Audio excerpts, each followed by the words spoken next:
Now let's go to Labor and their plans for a radical left-wing agenda. They thought they had strong electoral support for that after a comfortable win at last year's federal election, but The Voice has shown that is not necessarily the case. Poll after poll now, I think we've had 5 or 6 in the last 5 weeks, show that Australians are turning against Labor's race agenda. But the question remains, why? It's not because Australians are racist or bigots. It's not because the coalition has been particularly effective as an opposition. No, it's because working and middle-class Australians have had enough of the virtue signalling and division when they're struggling to keep up with the cost of living, put food on the table and pay their energy bills. Fair enough. Joining me to discuss this is a man who has done a great deal of work on the issue, Bob Birrell, who is the head of the Australian Population Research Institute. Bob, welcome to the program. You've researched this extensively. Explain to me why the figures are the way they are. We do still have support for The Voice from the under 35s.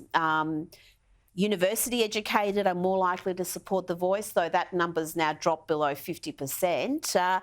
Why do we have this divide between different demographics? Well, first of all, to establish the polling numbers. Late last year, there were majorities of both graduates and non-graduates who were supporting The Voice. But since about April, that's changed.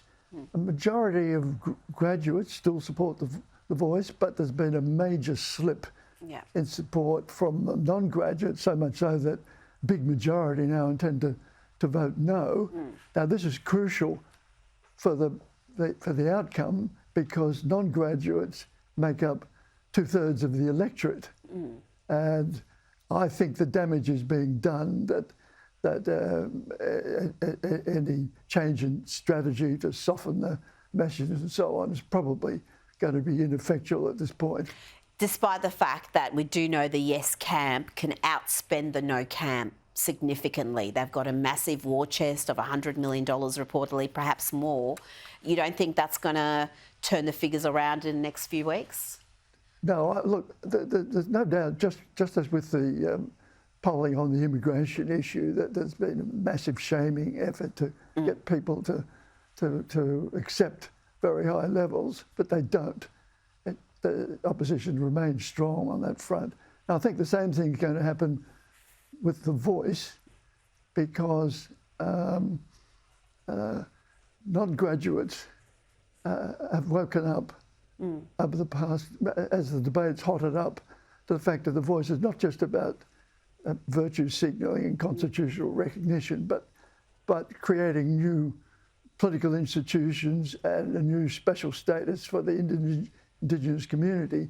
And most non-graduates' main loyalty is to Australia. They don't like any challenges to the idea of one Australia. So when confronted with shaming efforts, they're inclined to say, well, that's a good point. We have a moral position. It's everybody in Australia is equal. It's you, the one who has the moral problem because you're arguing for special benefits for one segment of the community.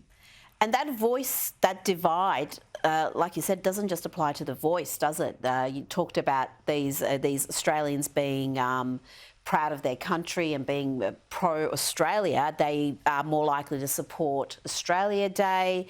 They support a strong national security agenda. And when it comes to immigration, I know you've done a lot of work and polling on immigration. Where is the divide there? Is it, again, the university educated want big Australia and the rest don't? Yes, it's mirrored in all those issues. Essentially, ordinary people don't accept most of the progressive economic and cultural agenda. But they voted in big numbers for Labor and the Greens in 22, but partly because there was no alternative for them. And I don't think there's going to be any major change there. And so we think it's unlikely that there'll be any recovery, no matter how much, or maybe because of so much I want to ask about that immigration because I was surprised to see some of the data today. We all know the numbers are skyrocketing. We're almost making up for that lag during COVID where our borders were closed. But we're getting figures now on an annualised basis, the population growing by around 675,000 during 2023. I mean, that sounds like a number that's going to be very difficult to absorb easily when you think about housing, you think about all the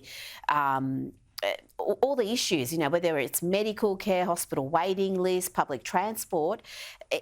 Is this going to become an issue for both Labor and the Coalition, the fact that we are growing at such a rapid pace?